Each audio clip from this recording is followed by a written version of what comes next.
resource fair is officially closed. Bidding in the silent auction is now closed. Please take a moment to finish your interactions and make your way out of the resource fair area. There are seats in front of the stage, or you can stand in the middle of the events space. So, thank you.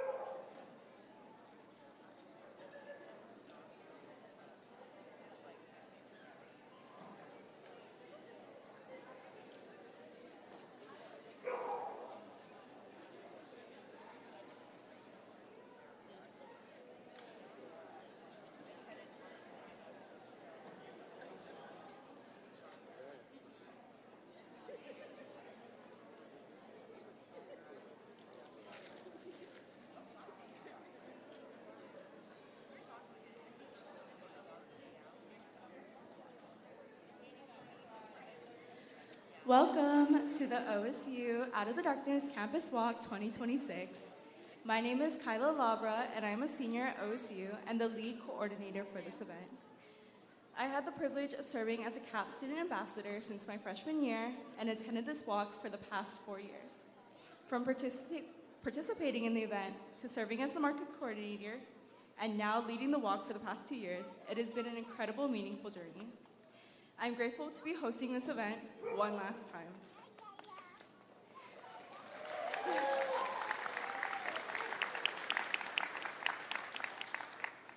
Suicide prevention is a cause that reminds us how important it is to look out for one another, have conversations about mental health, and create a community where people feel supported and not alone. Events like Out of the Darkness Walk help raise awareness, reduce stigma, and remind those who may be struggling that there are people and resources to help. As we move through today's program, let's remember that we are here to support one another and ensure that no one feels they have to struggle alone. Today is a reminder that together, we are helping to bring hope and support out of the darkness. Before we begin the program, I would like to go over a few housekeeping items. If you need to use the restroom, they are located in the MU building to the right of us. Please enter through the doors facing Jefferson Street. The women's restroom is located up the stairs and to the left, and the men's restroom is located down the stairs and to the left. Single-user restrooms is located up the stairs past the MU Horizon room and to the left. I also want to acknowledge that today's program may bring up lived experiences and heavy emotions. Our goal is to create a space where everyone feels supported. This is a safe space, and it is completely okay to feel whatever emotions may come up throughout the event. If you find that you need additional support, we have counselors available who are here to help. There's also tissue boxes on the standing tables if you need them. If at any point you need to take a moment for yourself, please feel free to step away quietly and take a few breaths. Keep in mind that we are live streaming this event, so anyone standing behind the stage may be part of the filming. Out of respect for our speakers and the stories they are sharing, I ask that we listen actively and remain quiet during the portions where individuals are speaking about their lived experiences. If you need to move around or make noise, please step towards the back so we can minimize distractions for others. I'm excited to share with all of you today that our support for Out of the Darkness is spread across both Corvallis and Cascades campus. OC's Cascades is joining us today on our live stream, and I want to give a huge thank you to Cascades Wellness Specialist Brooke Martindale for coordinating this collaboration. I would also like to thank you, the MU staff, for facilitating our live stream today. Let's welcome the Ben Beebs to our event. Please turn your attention to the video display on the left side of the stage to hear their message.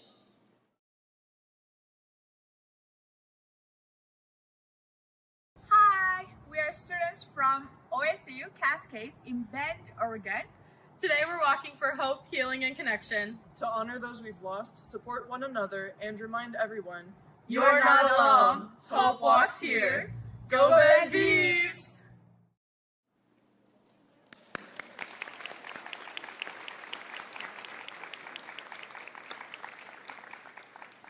We are so happy to have the OSU Cascades campus here with us today. On a count of 3, I want everyone to shout, "Go Ben Bees!" Ready? 1, 2, 3. Go Ben Bees!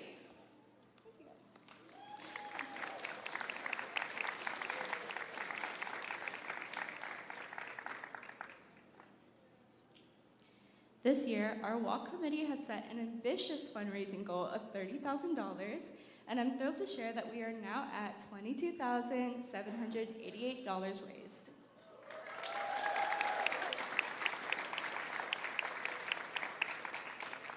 These funds directly support suicide prevention research and programs, and there's still time to contribute to this important cause. If you wish to donate, you can visit the blue AFSP tent by Jefferson Street. I wanted to do a large shout out to this year's top fundraising teams and members. So our top 5 teams are OSU Vet Med, who raised $5,527.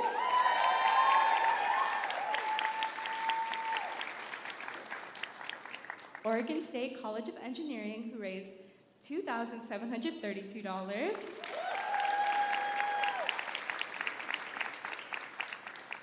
Sigma Nu and Damn Worth It, who raised $2,709.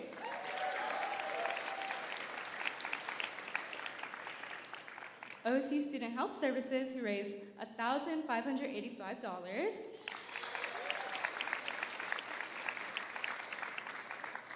And last but not least, our OSU Counseling and Psychological Services, who raised $1,425, and that was mostly contributed to our CAP student ambassador, Zach Nicholas.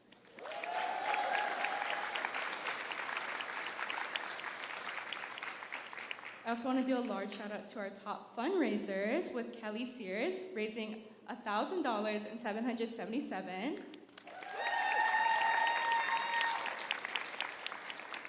Aubrey Piper, who raised $1,000,520. Eve Elwood, who raised $1,000,140. Shannon Fresca, who raised $950. And S.K. Ringelman, who raised $914. This event wouldn't be possible without the support of many incredible individuals and organizations, so I want to take a moment to recognize those whose dedication, hard work, and generosity helped bring this event to life. Their commitment to this cause has made today possible, and we are truly grateful for their support. Continuing with our gratitude, I'd like to thank our walk and event sponsors, Oregon Campuses United for Suicide Prevention for their monetary scholarship, Darkside Cinemas for their donation of advertisement screen time, 3 Potato More for providing delicious meals for our volunteers and participants, and Starbucks for their coffee donation, which our volunteers and event staff have so greatly appreciated. Thank you all to our community and OSU organizations who participated in our resource fair. It is through organizations like yours that we continue to thrive. I also want to extend a heartfelt thank you to all of our amazing volunteers. This event wouldn't be possible without your generous support and helping hands. Thank you to those for speaking today's program. We are so honored to have you speak and support this cause. But last but not least, I'd like to take a moment to recognize this year's walk committee. These students worked tirelessly from the beginning of fall term to make this event possible. Marketing Chair Emily Garbash, Live Stream Chair and Mental Health Initiative Co-Lead Zachary Nicholas, Outreach Chair Karina Meinhardt, and Volunteer Chair Juliana Vargas Paccio. Additionally, since the beginning of fall term, many dedicated students generously volunteered their time to support the Mental Health Initiative. This group of students met weekly to help plan this year's walk, and their hard work has truly made a difference. We are incredibly grateful for their time, energy, and passion. At this time, I'd like to invite the Mental Health Initiative team to please stand and join us on the stage so we can recognize and celebrate all of your efforts. Let's give them a round of applause.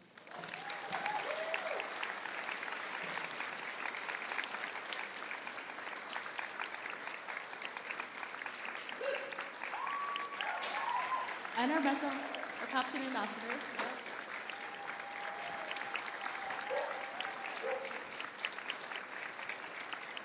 These students met for hours every week since fall term to help plan this event.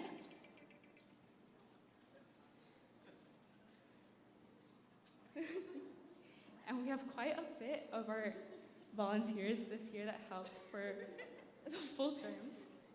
So please, give them another round of applause.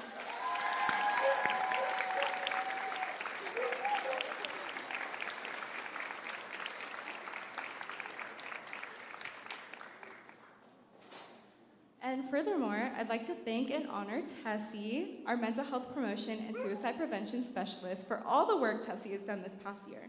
Through countless hours of work, emails, and many meetings, Tessie has supported our student staff team and committee with making this event a success.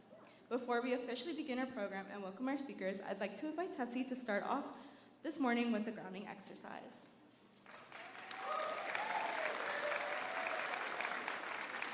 Good morning. To help us transition from the busyness of this morning's activity to the program and ceremony, I'm going to lead a grounding activity called the physiological sigh. It's a simple breathing technique that helps to rebalance and calm ourselves. It can be used quickly anytime you're feeling activated. I'll describe how it works and we'll practice it a few times together. The physiological sigh consists of a double in-breath and extended out-breath. The first step is to take a deep inhale through your nose, and then when it seems like you're almost full, take another inhale. Hold it, exhale. So it's an inhale, inhale, exhale. Let's do a couple of those together.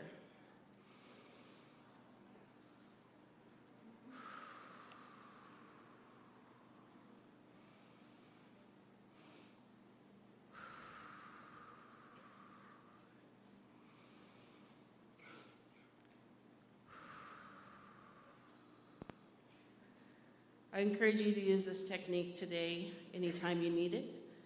Thank you for your kind attention. I invite Kyla back to the stage.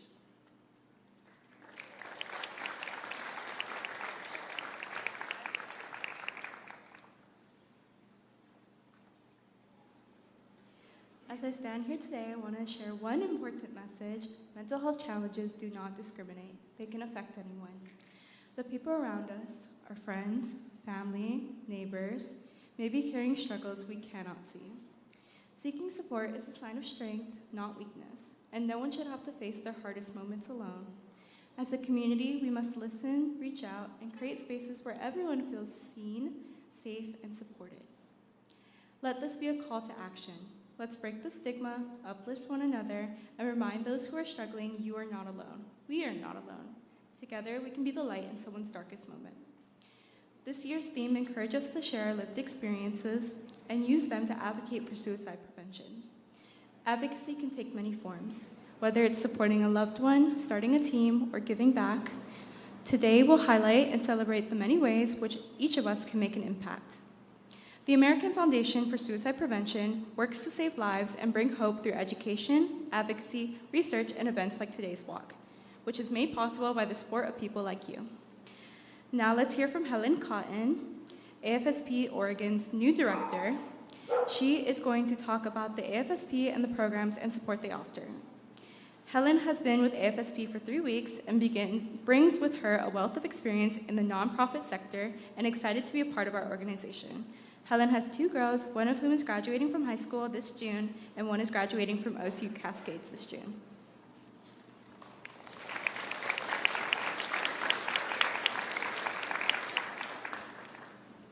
Good morning. I do want to shout out to the Cascades campus, and I believe my daughter is watching this morning. I'm at that age, you guys, where I need my glasses. Good morning. I am Helen. I am the new regional director for AFSP's Oregon chapter.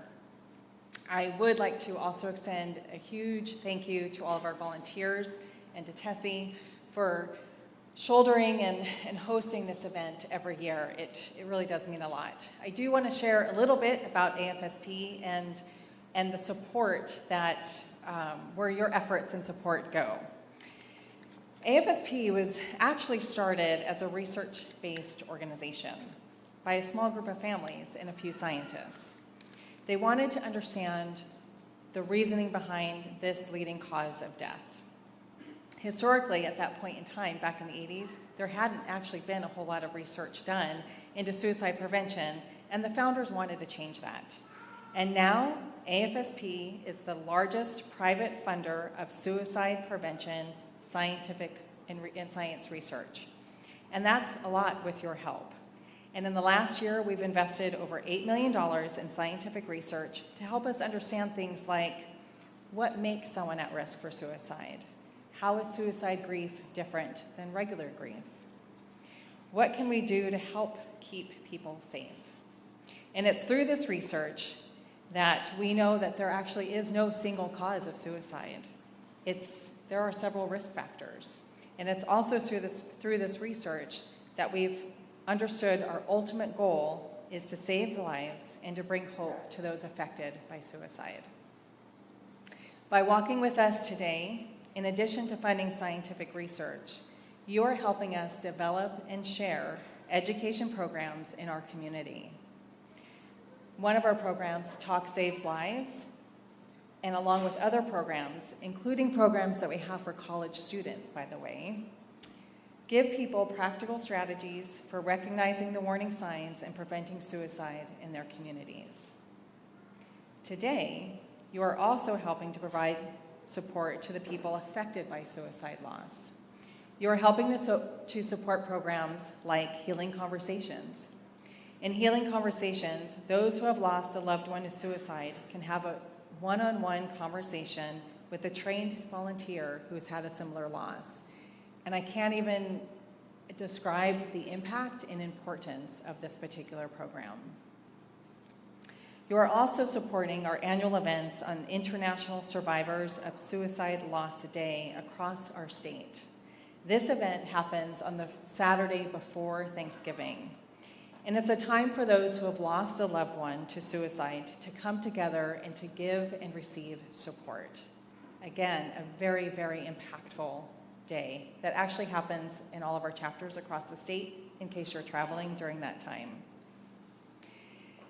This is just a tip of the iceberg of what AFSP does and what your support is doing.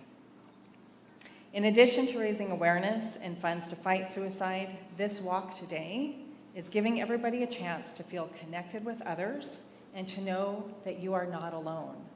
Today we have people walking in memory of a loved one, who are supporting a loved one, or who are honoring their own mental health journey. This event gives me hope that we truly believe in a world where people don't have to suffer alone, and that as a community, we are making progress to understand more about suicide. Suicide touches 1 in 5 American families, and by connecting with one another, we are drawing attention to this issue, and we're keeping other families from experiencing a suicide loss. We all have a role to play in stopping suicide. So I have 2 requests of you today. 1, you can volunteer with AFSP and give back to this community. You can help by joining a walk and volunteering at a walk. And if that doesn't do it for you, we will find something. There are many ways in which you can be involved in our AFSP community. Secondly, I ask that you have a real conversation with somebody today. So as you're out there walking, whether it's somebody in your group or if you see someone walking alone, go up and introduce yourself. Share why you're here today, what brings you to this walk. Ask how they're doing. How has this last week for them? How has the last month been for them? And listen, because listening is where this all starts. We don't need to solve each other's problems unless someone's asking for your input. But listening, that's where we make that impact. So I hope that you'll join me in having a real conversation with somebody today. And I thank you for spending your Saturday morning with us and for the trust and belief that you have in AFSP and in your community amongst each other. So thank you.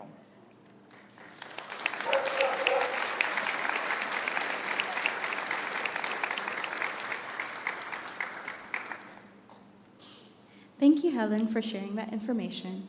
As a reminder, if you heard anything that you're interested and want to learn more, afsp.org is the website you can go to. They also have a table with materials near the entrance of the event. I'd like to take a moment to recognize an astounding CAP student ambassador. Over the past 2 years, she has dedicated herself to creating and refining the Beacon of Hope Award and program. Riti Sivakumar, along with the support of our MHI committee members, developed a website and program that honors the often unseen heroes in mental health. Please join me in welcoming Riti to the stage to share her work and present the Beacon of Hope Awards.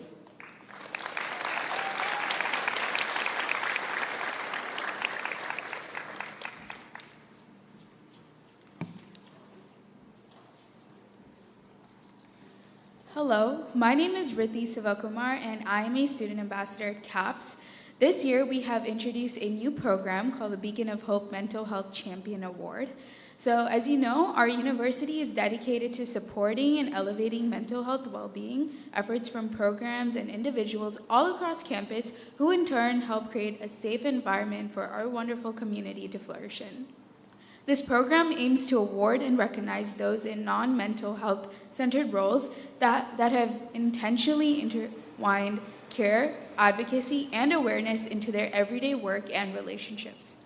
First, I want to thank our community for their contributions to this program. We had many incredible nominations submitted that highlighted critical work being done in every corner of our campus. These nominees build mental health and support into their routines, from creating healthy workspaces and implementing mental health checks in course curriculums, to simply being a caring shoulder to lean on. I thank each and every one of our nominees for your efforts and hope that you will continue to uphold mental health in your spaces. Before I introduce our 3 award categories for Beacon of Hope, I would like to recognize the following people: Ava Tovar, Simran Gandok, Amrita Menon, and Aishwarya Menon. These students have volunteered for our Beacon of Hope subcommittee and have worked tirelessly to craft every step of this process and ensure a meticulous and fair program.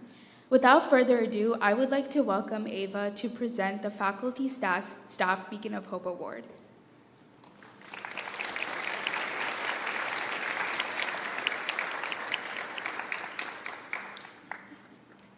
Hi, my name is Ava. I'm a member of the CAPS Mental Health Initiative Beacon of Hope Award Committee.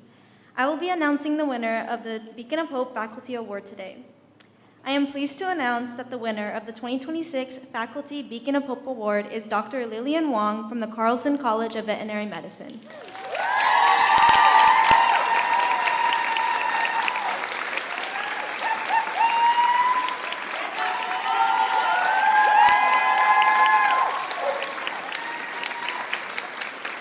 By emphasizing the importance of self-care, providing mental health resources to students, and sharing her own personal vulnerability, Dr. Lillian Wong has made a profound impact in the veterinary medicine students' lives. As the years go by, Dr. Wong continues to keep up with developments in mental health care and find ways to promote self-care that matches the needs of the students. By integrating mental health and well-being into a high-stress environment, she continues to create an impact that is not only present in students today, but will also continue to be present in the future of the veterinary medicine program. Join me in congratulating and welcoming Dr. Wong to the stage to receive this award.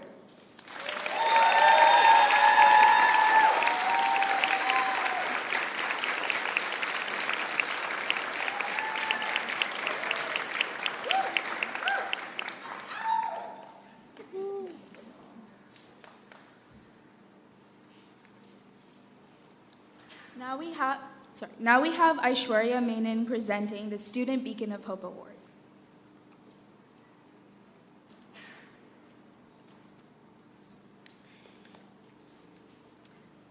Hi, my name is Aishwarya, and I'm a member of the Mental Health Initiative Beacon of Hope Award Committee. I have the honor today of announcing the winner of the Beacon of Hope Student Award. The 2026 Student Beacon of Hope Award winner is Jack McDonough.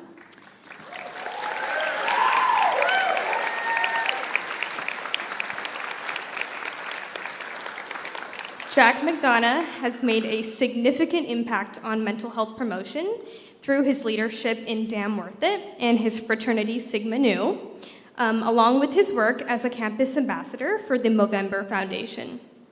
So the Movember Foundation is a leading global charity focused on changing the face of men's health by funding projects in mental health, suicide prevention, prostate cancer, and testicular cancer, an important cause for which Jack has raised significant funds alongside his chapter Sigma Nu.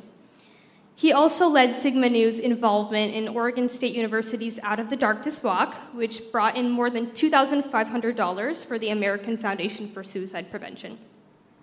Beyond the fundraising numbers, numerous nominators have spoke of the space that he creates for honest conversations and how he's consistently someone other people can turn to during tough times.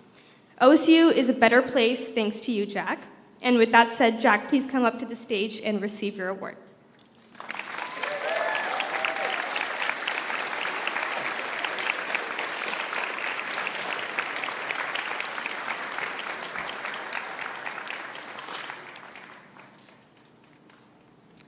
Now we have Amrita Menon presenting the Impact Award.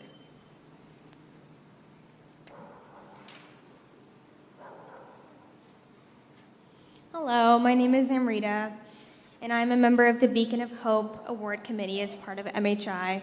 It's my honor to present the Beacon of Hope Impact Award. The Impact Award is for efforts that made a broad, meaningful, and sustainable impact, creating lasting change. The winner of the 2026 Beacon of Hope Impact Award is Sarah Trott.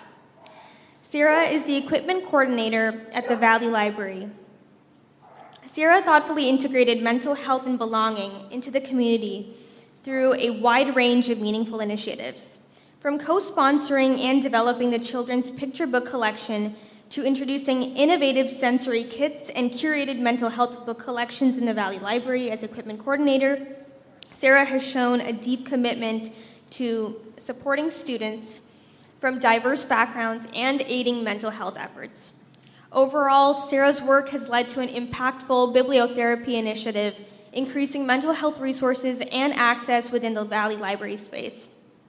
Furthermore, Sarah's collaborations with multiple organizations, including CAPS, have enabled the development of strong, sustainable programs that support student well-being now and in the future.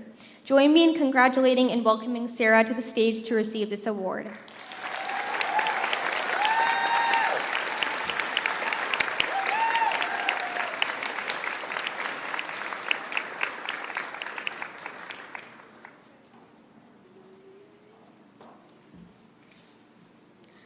Finally, I would also like to recognize April Woodavine as the winner of the 2026 Beacon of Hope Impact Award for OSU Cascades.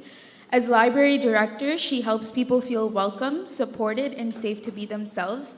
She has strengthened mental health support by listening to student and staff feedback, improving campus resources, and making the library more comfortable with tools like wellness-friendly study spaces and inclusive collections. We are thrilled to recognize April as the first OSU Cascades Impact Award recipient. Her award will be presented at the Data Walk event on June 1st, celebrating her positive impact on the Cascades campus community. Congratulations to all of the winners. Your work is a reminder of something bigger. Our strength and resilience as a community comes from everybody's contributions. No matter the size, every act of kindness, support, and advocacy is important. To honor the spirit of this award, I encourage all of you to champion mental health in every aspect of your lives, because to care is to be human, and to be human is beautiful. Thank you.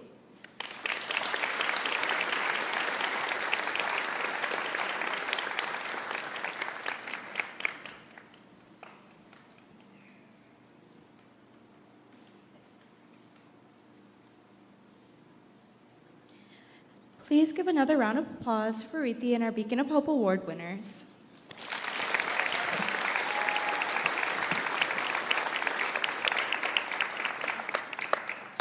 After the program concludes, could our Beacon of Hope Award winners please come to the stage to take a picture?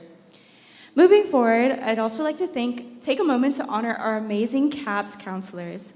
Every day, they meet with OSU students, providing support and guidance, often behind the scenes where their hard work isn't always seen. If you're a counselor, please stand so we can celebrate you. Your dedication has touched countless students, and we are grateful for all that you do.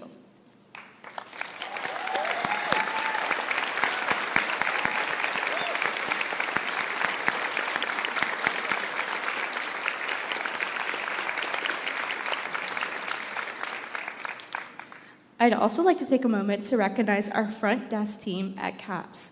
These individuals are the backbone of our program and keep everything running smoothly. From coordinating our student ambassadors and outreach efforts to ensuring students are seen and appointments stay on track, their dedication makes a real difference. We are grateful for all that you do. Thank you to AJ Johnson, Arlo Brimley, Darlene Seltzer, Holly Sigmund, Jen Bacon, John Dowd, and Sherry Bird.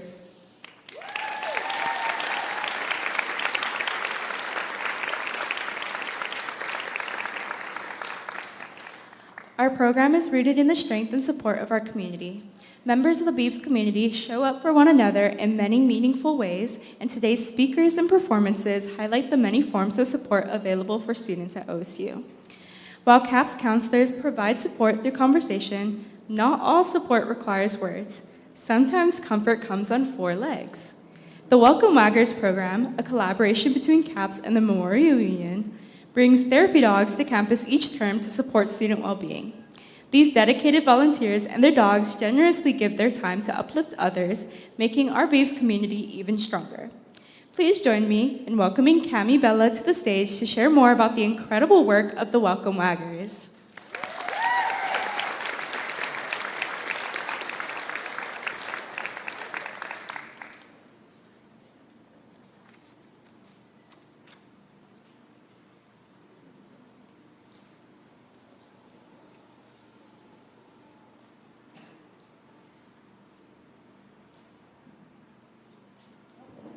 Oh, well. Thank you for inviting us. Our Welcome Wagger teams have shown up to every one of these events, and they're near the entrance in a little pen, and our dogs are here to get petted. This is a local volunteer club serving Corvallis and surrounding areas. We are all certified members of a national organization called Alliance of Therapy Dogs. And we do have to pass a test and be observed. We are covered by Alliance Therapy Dog Insurance, and we have to follow their guidebook. The benefits of therapy dog visits. Why would anybody want to pet a dog? Well, it turns out that a report published in the Journal of Personality and Social Psychology claims that pet animals offer well-being benefits. There's one right here in the front row that's being petted. Pet animals are also known to improve the immune system, the endocrine and cardiovascular functioning, and regulating blood pressure. Therapy animals can evaluate your mood. They're very good at reading people's energy and providing relaxation, making them a perfect companion to hang around. They have been proven helpful in helping people with anxiety, and that's one of the most common reasons that therapy dogs are the most common therapy animals. There are other therapy animals.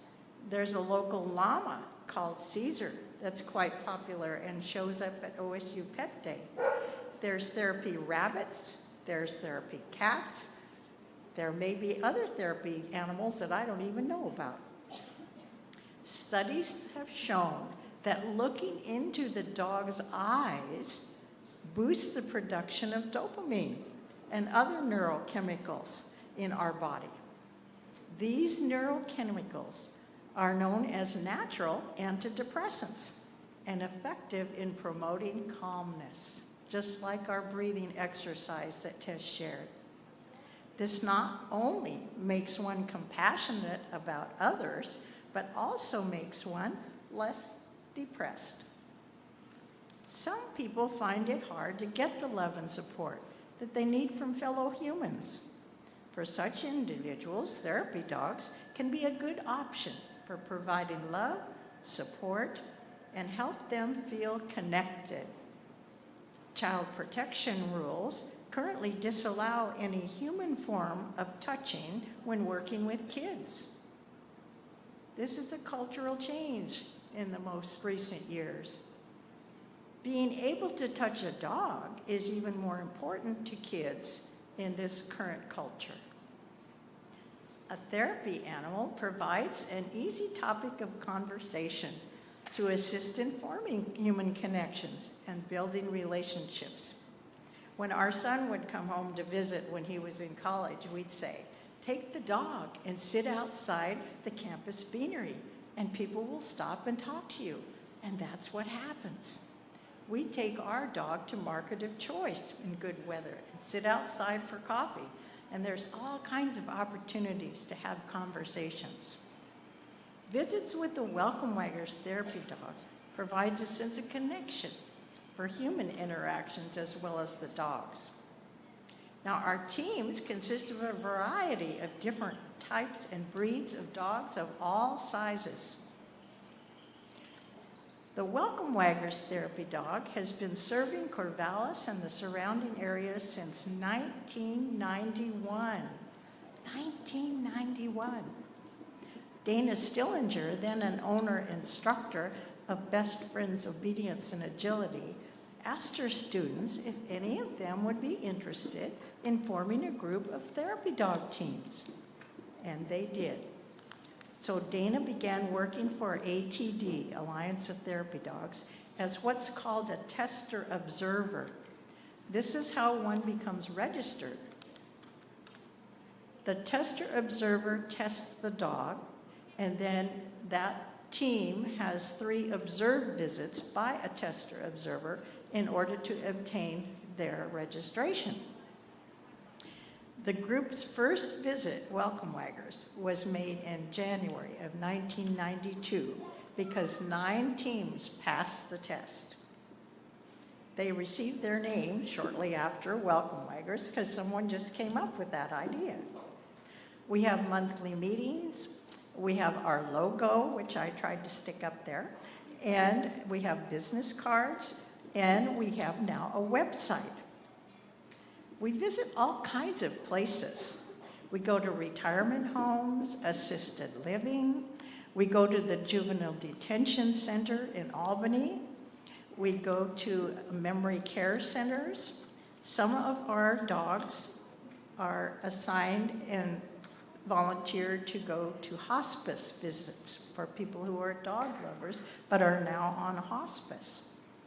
One of my favorite places is OSU. My dog is a golden retriever. Her official name is Athena, the goddess of wisdom and courage, but she has more courage than wisdom. And we call her Athena for short. She now has a whole fan club at OSU. And sometimes we sit outside the lawn near the beanery or some of the campus ministries, and she gets petted there. And I've got a bunch of pictures for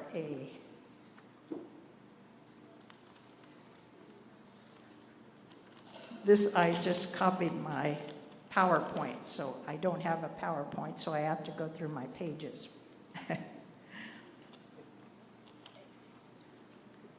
So sometimes our facilities require that the members complete their own volunteer training operations. Like if you're going to visit hospice patients, you have to go through hospice volunteer. If you visit the local hospital or mental health center, you have to go through Samaritan Health training volunteer programs, which is good. Same with the juvenile detention program. We also go to grade schools and libraries through a program called READ, Reading Education Assistance Dogs. These are dogs that go to the grade school or the library, and the child reads to the dog with the picture book. And this is a way to encourage kids to read. Because the dog is a non-critical listener. We all could use a non-critical listener, just as we're hearing about today. So the read visits are really popular. And sometimes during our OSU visits, one of the students will say, I remember reading to the dog at the library. One of the first read dogs in Corvallis was a whippet called Dusty. And now our local library, every month of August, is called Dusty Days. And there is a statue of Dusty in the children's library here. And we have extra special often visits at the library during August to honor Dusty. Now there is this process if you want to join the Welcome Wagger group with your dog. The dog has to have good manners. It also can't be dog aggressive because there's often other dogs around and other dog teams around when we go to visits. If you get certified by ATD through the process, you don't necessarily have to join our Welcome Waggers group. You can make other visits that you organize on your own. If you do decide to join Welcome Waggers, it's $15 a year, and you do have to pay your ATD dues also, which is $30 a year. Monthly calendars are sent out to all members that list all of the visits that we have. And you get to pick which visits you get to go on. You only need to do one visit every term during the year to keep your membership up. And then you go online and you log your visits through ATD. So we love having people pet our dogs. We love interacting with the people that we visit. And my closing comment is, woof.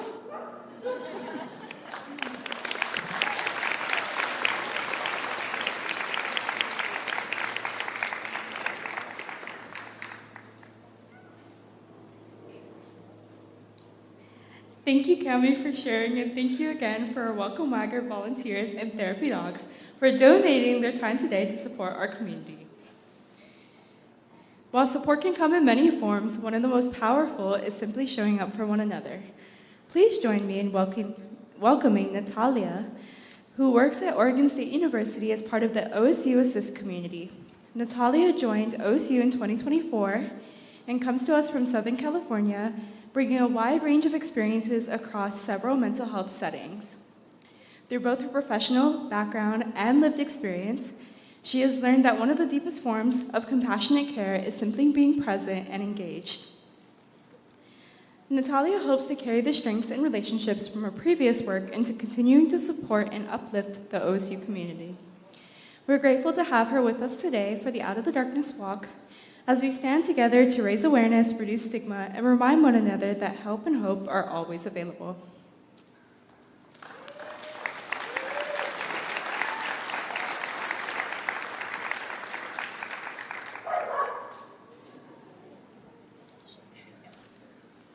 Hello. So thank you for being here today.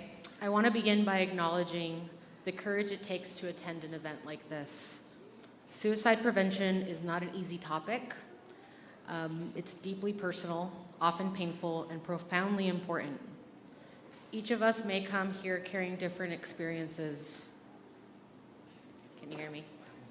Okay. There could be a concern for a loved one, our own struggles, loss, or simply a desire to learn how to help. Wherever you are today, you are welcome here and you are seen.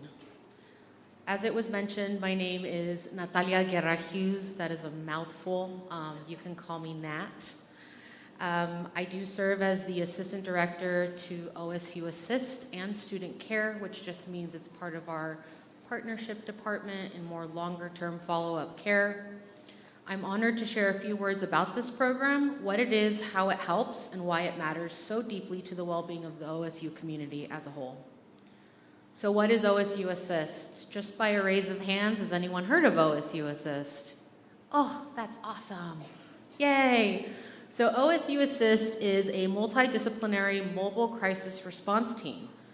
We are a care and support program designed to help students, staff, faculty, and the community on campus to navigate challenging and overwhelming life events that may impact their well-being, safety, or ability to succeed. Not just academically, but in all of life's functions. Because let's be real, life is multifaceted and we are not just one dimension.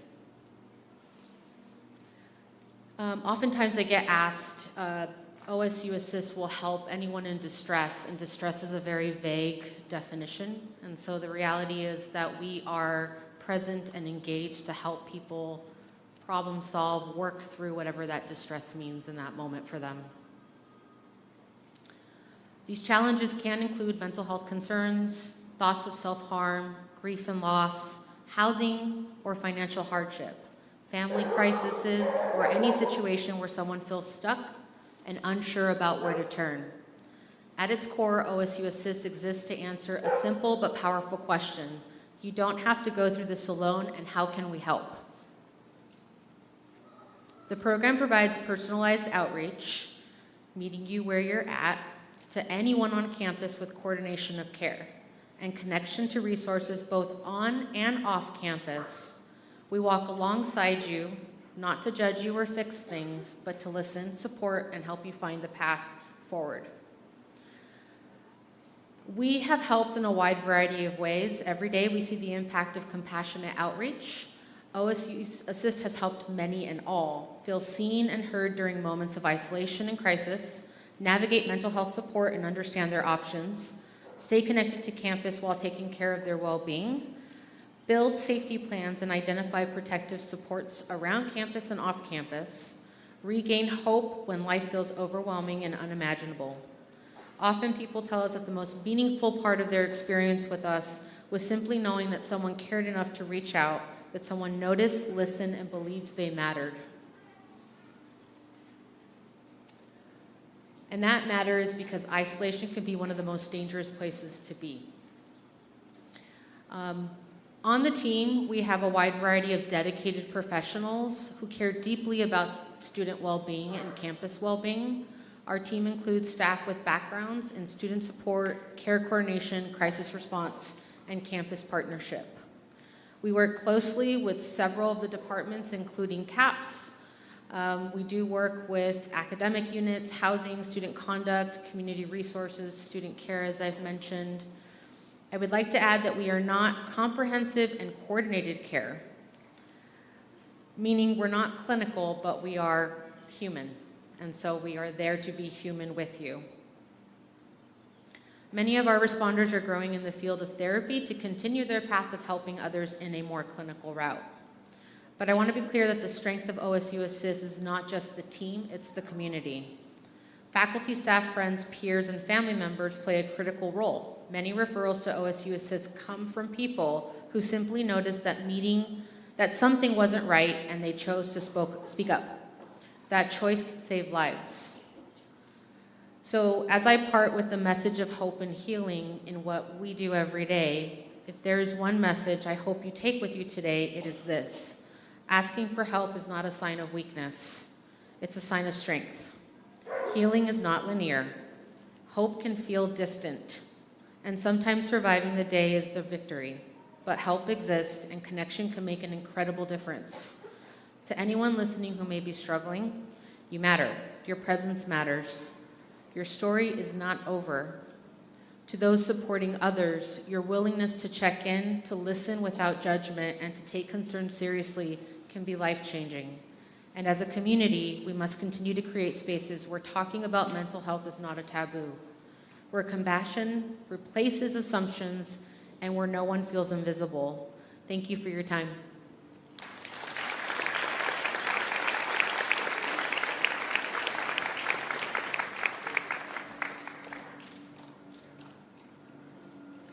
Thank you so much, Natalia, for being here and for the meaningful work you do every day. Next, I'd like to welcome to the stage Angelica Hernandez. Angie serves as the coordinator for the Latinx Student Mental Health and Wellness at CAPS, focusing on increasing access, visibility, and support for Latinx student mental health.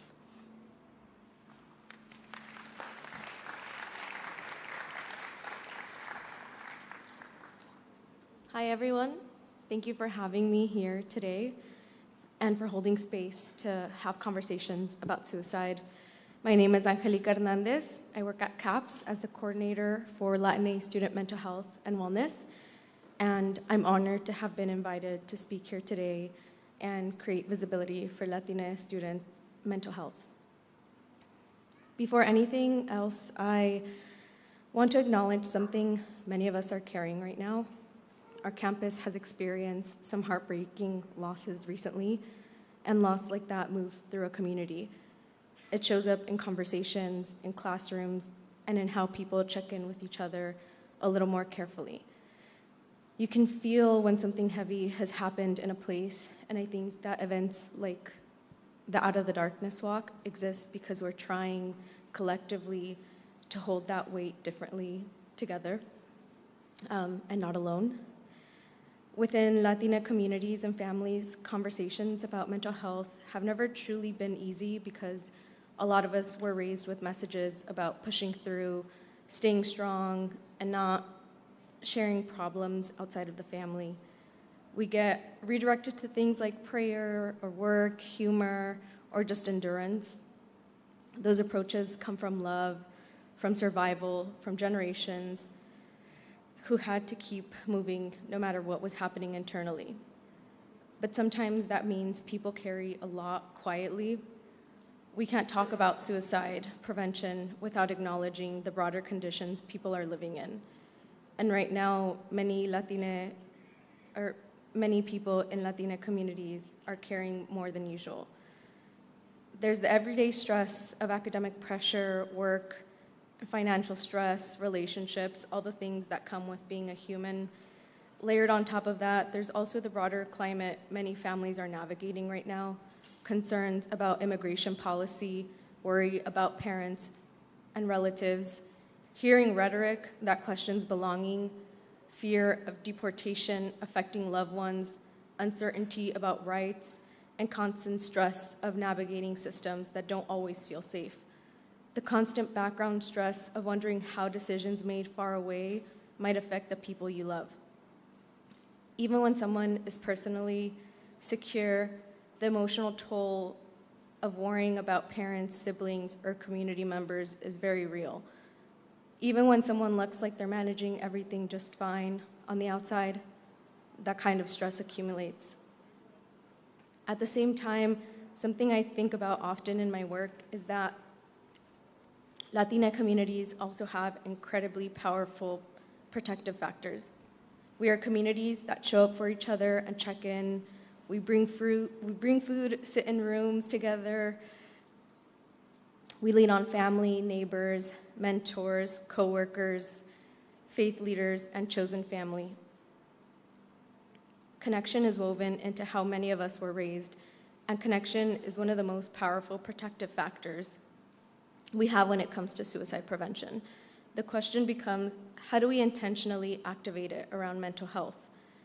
Connection doesn't only mean gathering, it also means how we show up when someone is hurting. Sometimes people show up in forms of giving advice or silver linings.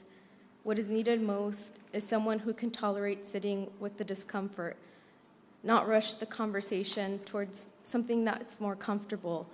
Someone who can hear, "I'm not okay," without immediately trying to fix it. They need someone who can listen and say, "Tell me more, I'm here, I'm not going anywhere. No pasa nada." It's not dismissive. It means, "Don't worry, I'm here for you, I'm beside you, and will accompany you through this until we're out together." They need someone who can sit with another person's pain long enough for that person to feel less alone in it. Those moments matter more than we often realize. That kind of presence interrupts isolation, and isolation is one of the strongest drivers of suicidal thinking. As someone who works in mental health at OSU, I see both the barriers and the resilience. I see students who hesitate to come in because they've never talked about their feelings outside of a family, or don't feel like they should be taking up space, or don't deserve to. But I also see students who bring their whole family, their whole community into the healing process, who translate for parents, educate siblings, and who normalize therapy in their households, who challenge the notion that therapy is not for us or that we're not deserving of taking up space.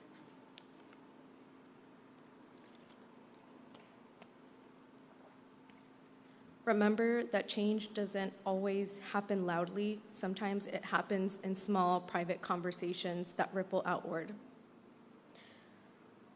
I'd also like to add that I'm here today walking with Aquí Seguimos, an Out of the Darkness team. I offered an incentive to raise money for the team. So for every $75 raised as a team, CAPS would post a shout-out video thanking those who helped us reach our goal, featuring a pup from a local animal shelter. As of this morning, we've unlocked 2 more shout-outs for pups at the Heartland Humane Society. So you'll probably, if you haven't already, see me around with Queen Victoria, sorry. We'll be walking around and she'll be joining me on the walk. So if you're in need of some comfort from a sweet little creature today, feel free to come say hi. She's very friendly. I also just want to add that being a part of Aquí Seguimos team and walk for me is a way of saying that Latina mental health deserves attention, conversation, and care. We matter, we deserve to be here to take up space, and we deserve dedicated mental health resources. Before I close, I'd like to invite you to look around. You'll see a lot of people walking for different reasons. Some are walking because they've lost someone.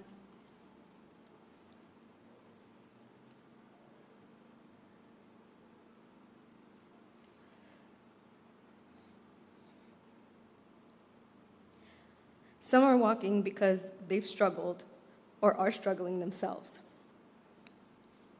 Some are here because they care about someone in their life who's hurting. Whatever brought you here, being here matters. And sometimes the most meaningful thing any of us can do for another person is very simple. Notice who might be feeling unseen, check in, and be willing to wait or be willing to listen a little longer than feels comfortable. And remember that none of us are meant to carry everything alone, even if we're made to believe so. Thank you for being here today, and thank you for walking. Aquí seguimos y aquí seguiremos.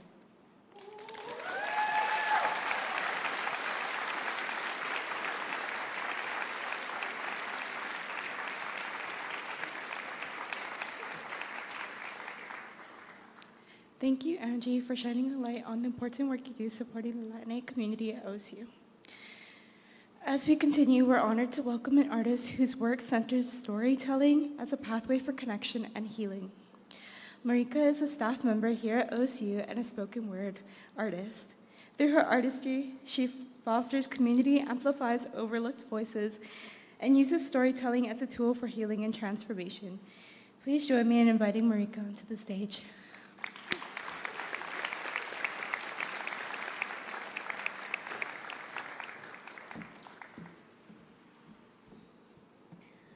I just want to first say I'm really honored to be here with everyone today. I just wanted to share 2 things before I get into the poem.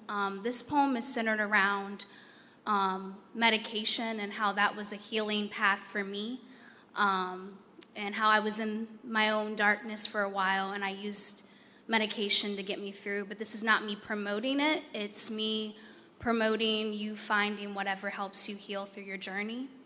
Also, as a poet, if you want to snap to my words, if you want to do some oohs, some ahs, some ums, as poets, we like that, so feel free. Okay, here's the poem. My first big girl purchase was a couch. Big, gray, deep enough to disappear in. I placed it in the center of my apartment, front row seating to my bipolar disorder.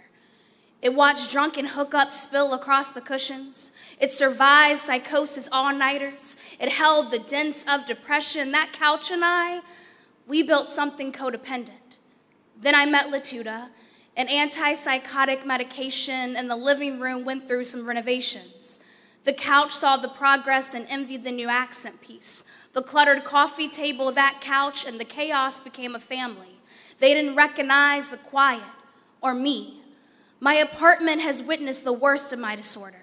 My kitchen befriended my liquor bottles. My bedroom romanced my mania. My medicine cabinet kept trying to convince me to stay, begged me to use my pills as prescribed.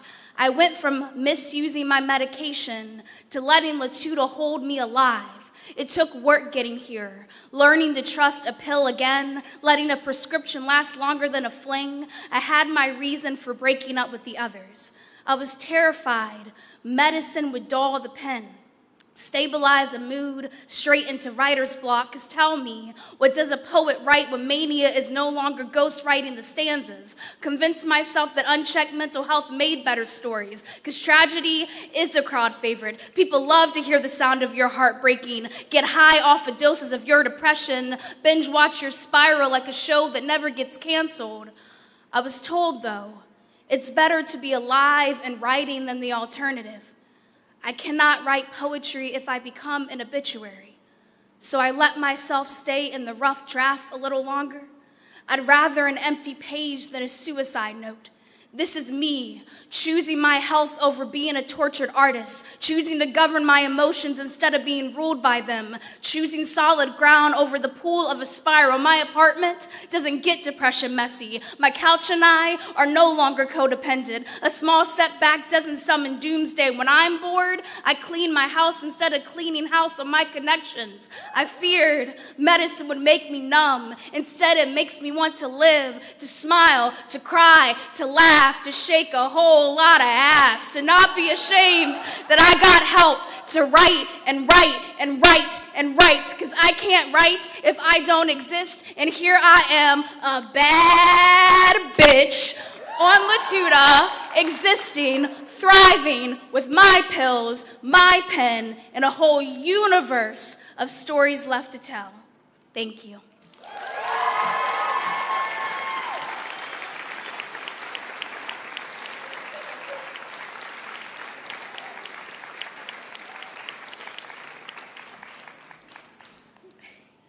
Thank you, Marika, for sharing your talent with us today. For everyone viewing the live stream, we now have a special activity for you. We will display our digital memorial wall and include instructions to how you can also add to it. We invite you to post words of encouragement or honor a lost loved one. We are setting aside a few minutes for that activity now.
Thank you, OSU Vocal Ensemble, for that beautiful transition to the next portion of our event.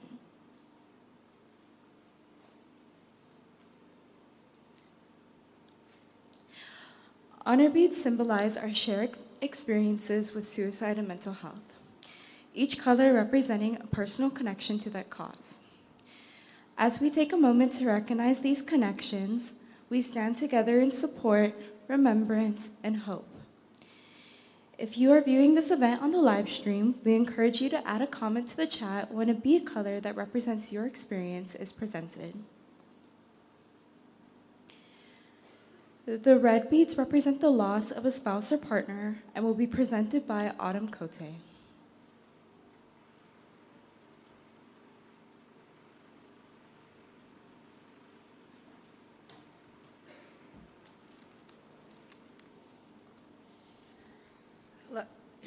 Hello, my name is Autumn Cote. I'm a therapist at CAPS since fall 2019.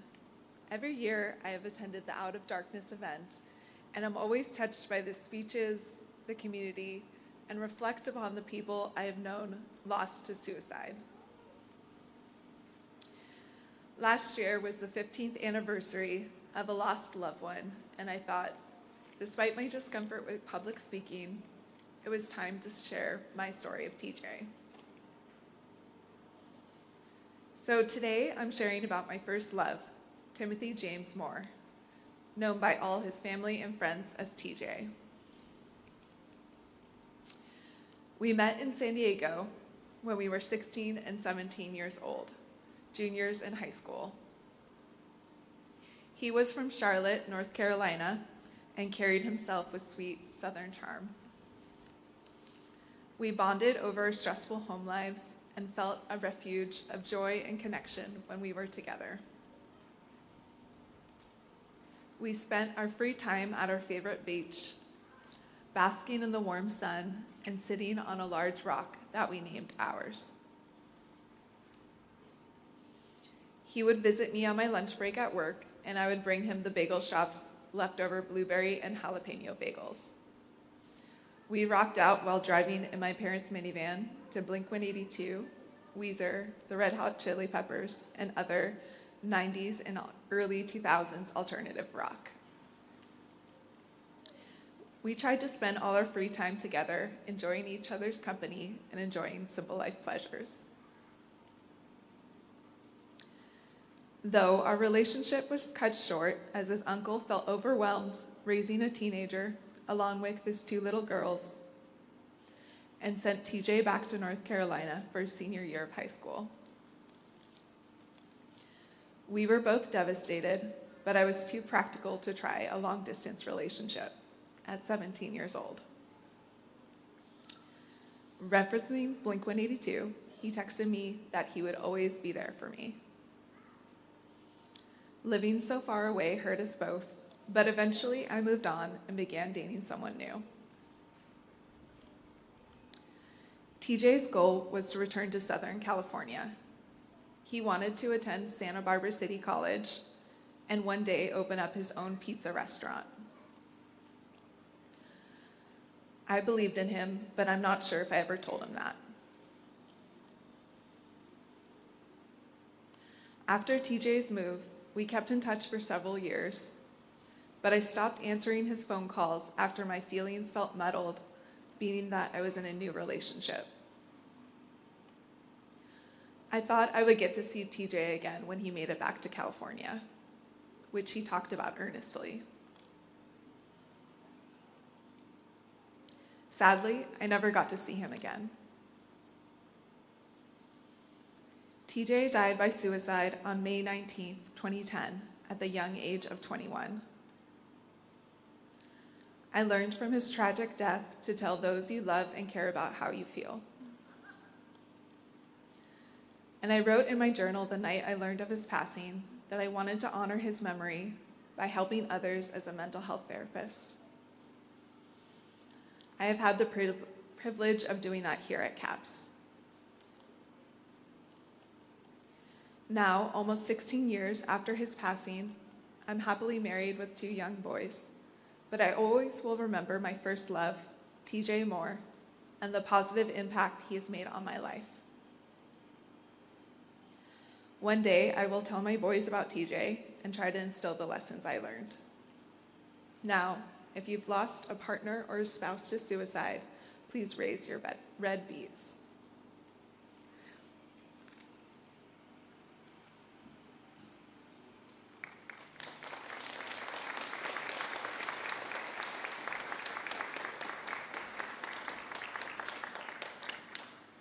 The gold beads represent the loss of a parent and will be presented by Isabel Robinson.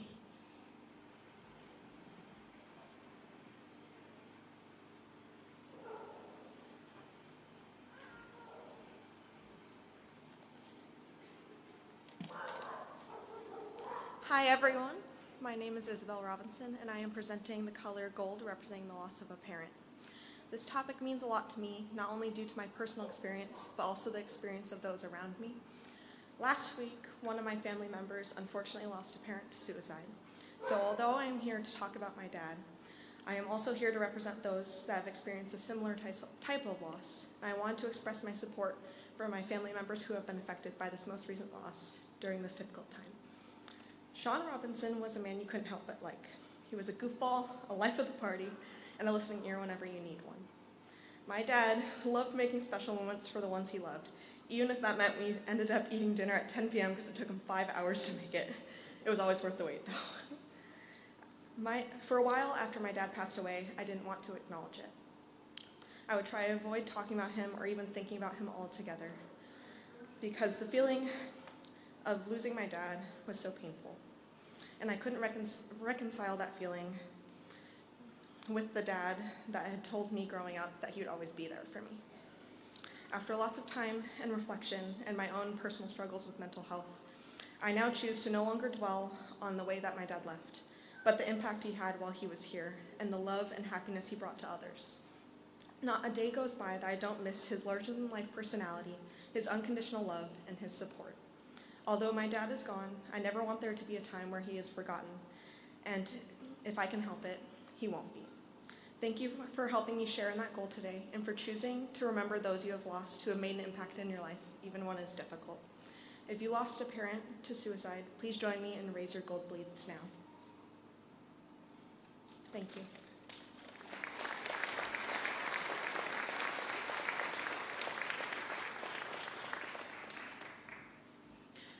The white beads represent the loss of a child and will be presented by Sylvia Banks.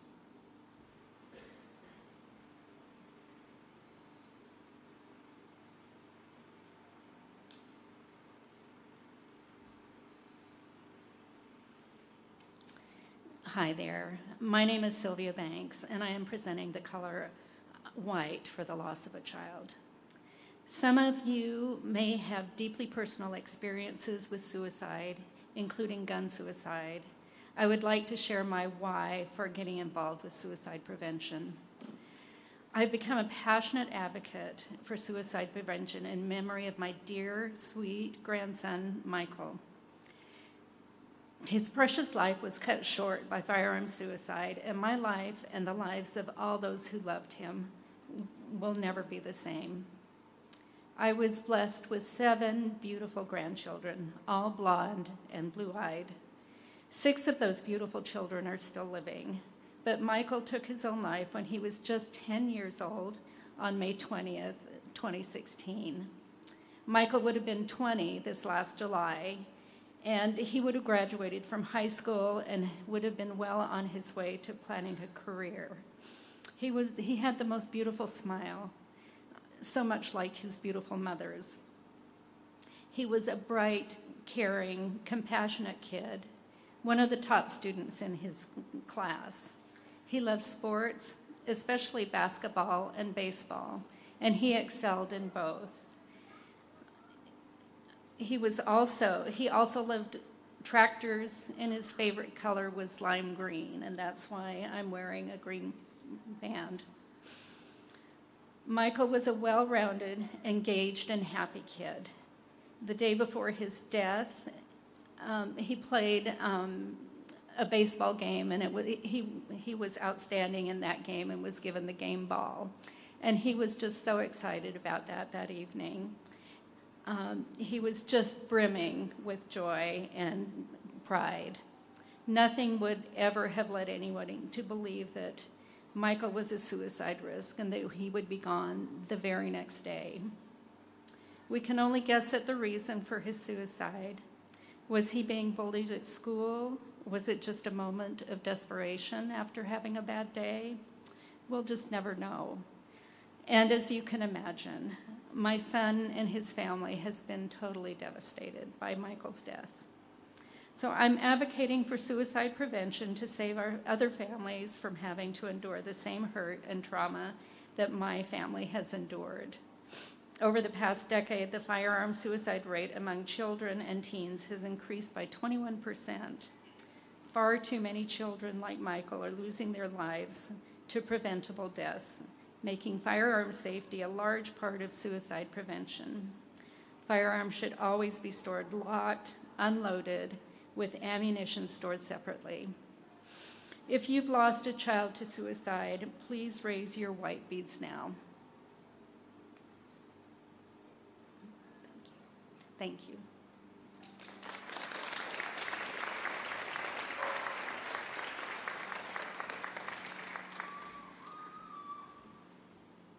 The orange beads represent the loss of a sibling and will be presented by Dawn Phillips.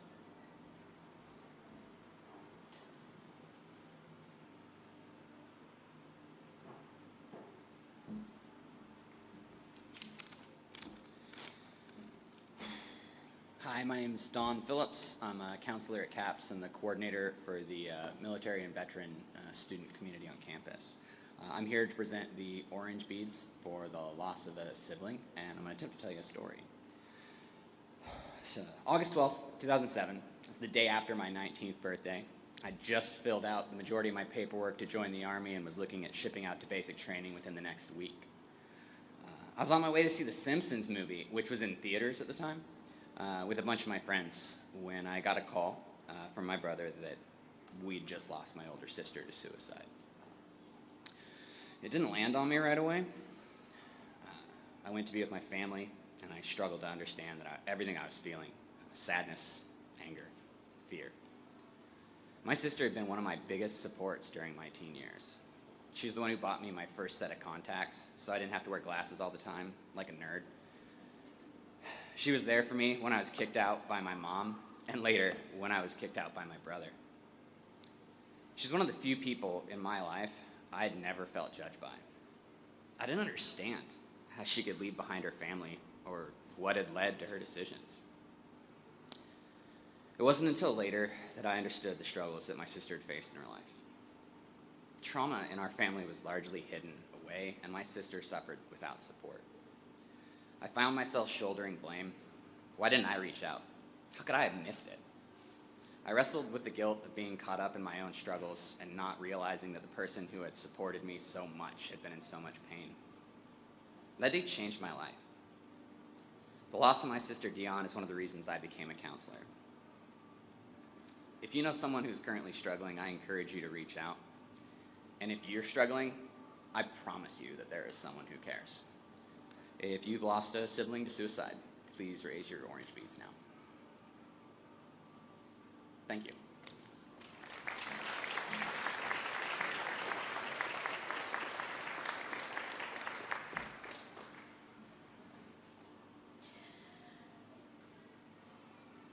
The purple beads represent the loss of a family member or friend and will be presented by Cameron Chambliss.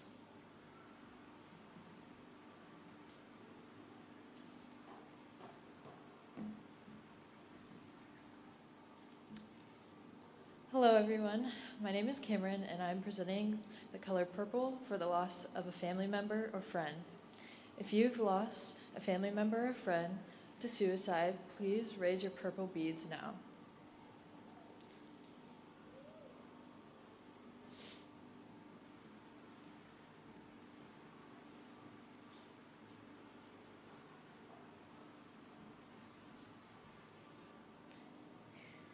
The teal beads symbolize supporting someone who struggles or has attempted and will be presented by Natalia.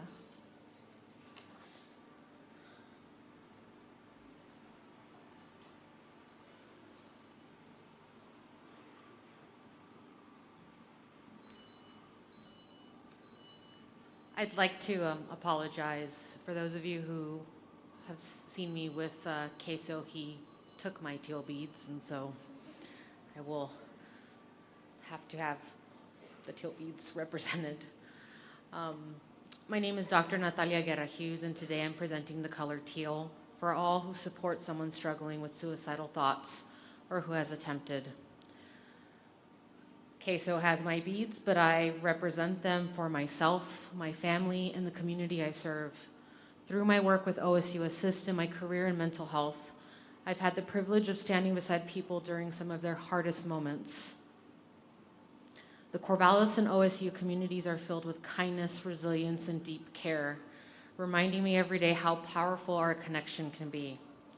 At OSU, teams like OSU Assist, CAPS, Student Life, our faculty, staff, and many others work together to support students in crisis. Our approach is rooted in compassion and the belief that no one should face their darkest moments alone.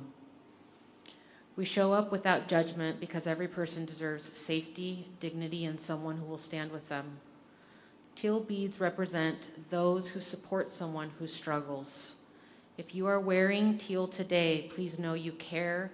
Your care matters deeply. Your support, often quiet, unseen, or unspoken, can be life-changing. You carry hope in ways that you may not even realize. If someone you love has struggled or attempted, I invite you to raise your teal beads with me now to show that none of us stand alone. Thank you.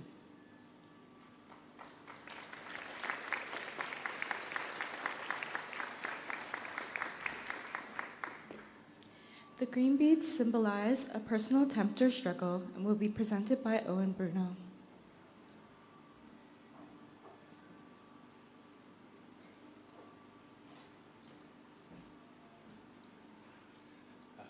Hello, my name is Owen Bruno. I'm here to speak for the green bead, which represents personal struggles or attempts. I know what it feels like to be in a dark spot in life, and I know that feeling like having no way out can sometimes feel like an inevitable fact that you just have to accept, but I'm so incredibly glad to be standing here now telling you that that fact is just not true. Hope is the most important thing of all, and I feel that hope when I look out at all of you at events like these.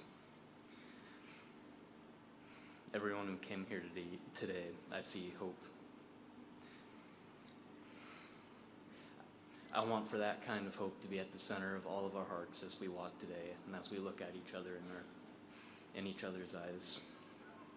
If you're wearing a green bead today, please raise them with me now. Thank you all.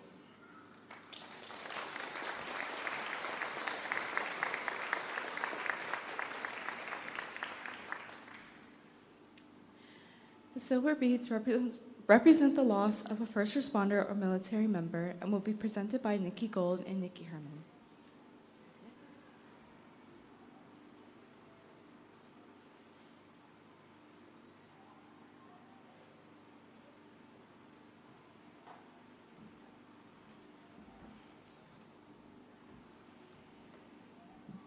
Hi, I'm Public Safety Officer Nick Herman. I know a lot of you, actually. I've worked with Nat, Sarah, quite a few of you. I also do our community engagement and our women's self-defense. So if you ever see me around driving one of our trucks, wave. If you're having a tough day, feel free to talk. I'm an open book as well. Yeah, and I'm here representing the Silver Beads, honoring a first responder. Hello, everyone. My name is Nikki Gold. I'm a United States Navy veteran, and I am here to represent the Silver Beads for the loss of a military member. Today, I'm going to speak about someone that I never got the chance to meet. My grandma, a United States Air Force veteran who died by suicide in 1985. From stories, she has been described as a firecracker and someone who just wanted to make the world better for kids who grew up like she did. And I really like to think that's where I got that from. When my grandma passed away, an American flag was taken off her coffin, folded, and handed to my mom on behalf of the President of the United States Air Force, and a grateful nation. Today, that flag sits in my home, a daily reminder to keep going, to show up not only for my community, but also for myself. And I may have never met her, but her presence is something that I still carry with me.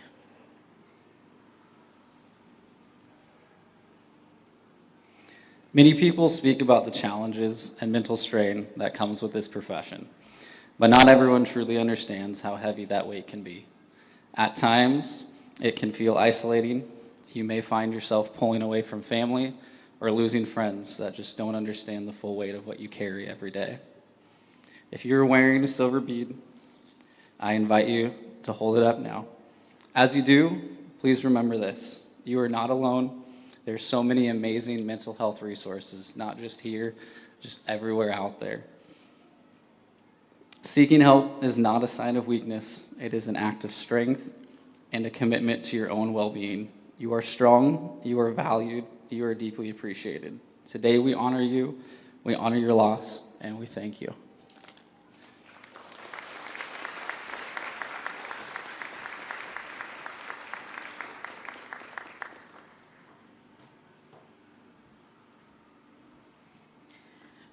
The rainbow beads honor the LGBTQ plus community and will be presented by Karina Meinhardt.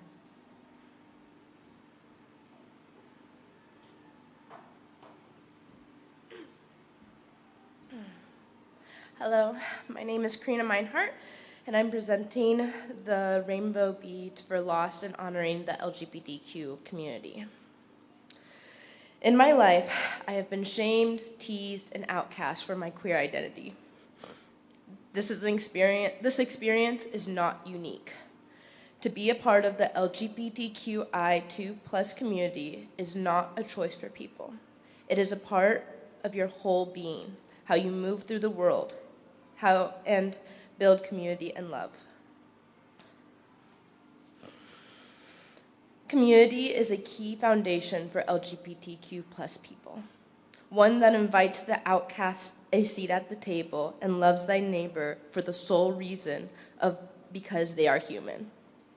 In a world where LGBTQ+ young people are more than 4 times as likely to attempt suicide than their peers, communities of unconditional love and acceptance are so important. I, as many others, have felt pushed away from social groups such as school or church communities due to my sexual and gender identity. This feeling hurts so deeply it's hard to describe. This feeling of unexplained otherness.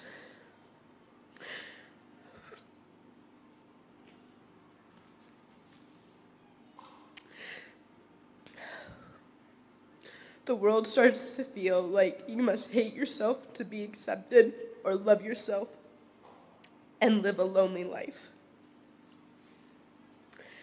Exiting this world always seemed like a valid option for me if it all became too much. The way to release myself from this isolation.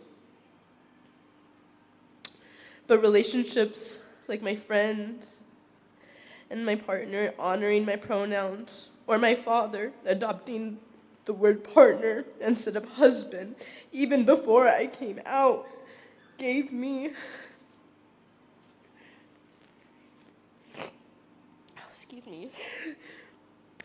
the ability to understand that I can have both, self-love and community.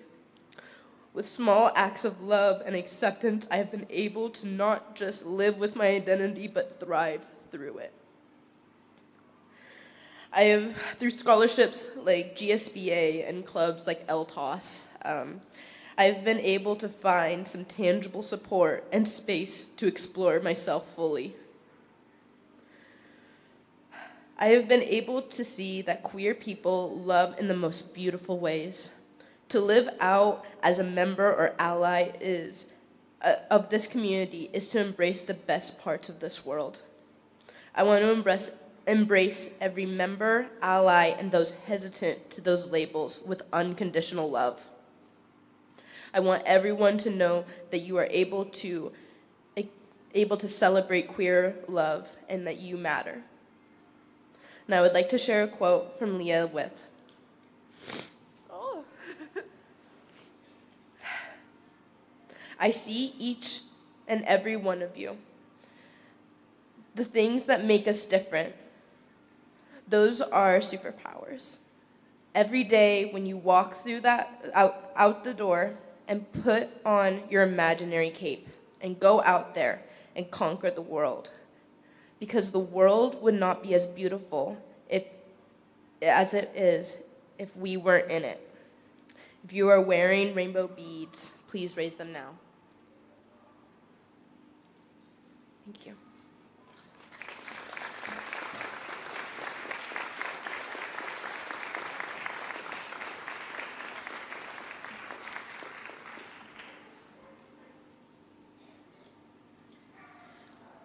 The blue beads symbolize supporting suicide prevention and will be presented by the Mental Health Initiative.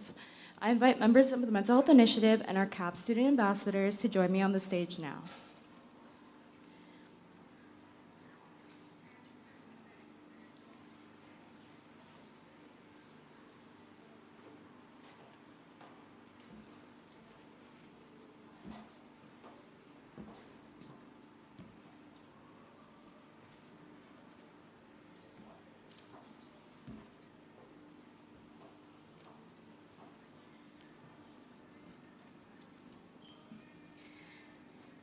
Each of us here today stands in support of this cause, demonstrating the strength and unity of our OSU community. The blue beads represent our commitment to suicide prevention and mental health awareness. I invite everyone to rise and hold your blue beads high as we recite our shared commitment to mental health. These are located in your program pamphlet or the blue beads handout. If you need one, please share with people around you, or you can pick one up at the stage.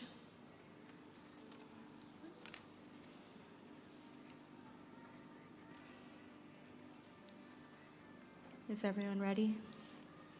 Okay.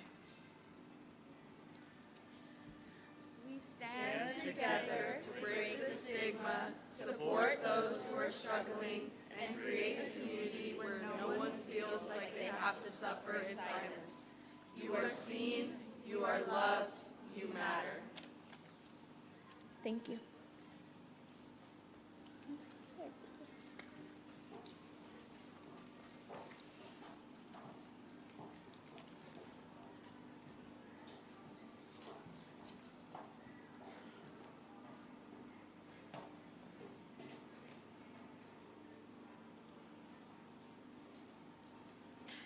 I want to give another thank you for all those who spoke today. Before we conclude today's ceremony and start our walk, we have a few announcements to give. So for today's walk, we are going to do something special. CAP Student Ambassador Karina Meinhardt will explain more.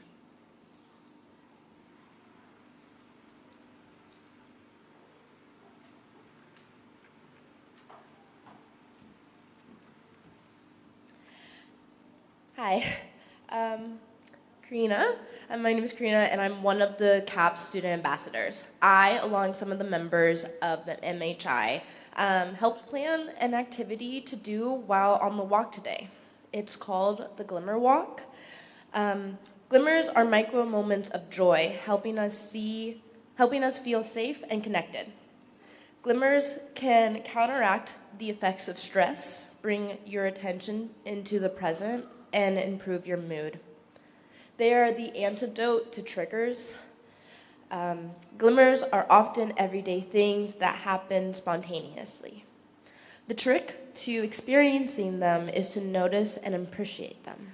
They are simple things like noticing a beautiful flower, receiving a smile, getting a hug, hearing someone laugh, or feeling the sun on your face. So today, as we head out for the walk, pay attention to some of those moments when you notice a glimmer, then pause and really appreciate it. To learn more, please pick up a pamphlet about them and one of the tables near the entrance. If you're standing at one of the tables, there should be some, and you may bring them out to the walk. If you're watching on the live stream, we will share a slide about glimmers at the end of the program. I hope you all find as many glimmers today and every day after. Thank you.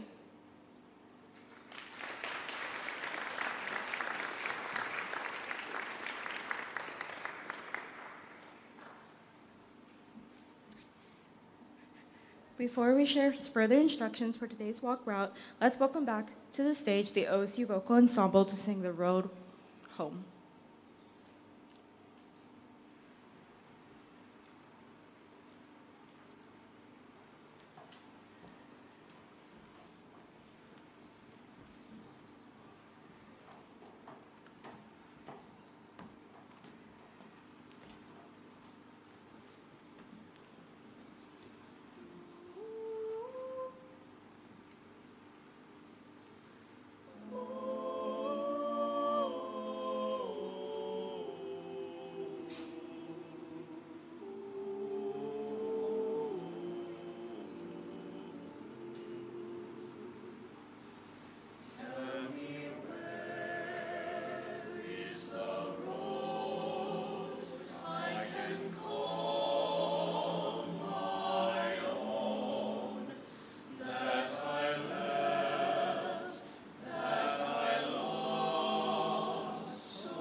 Thank you to the OSU Vocal Ensemble for that inspirational song.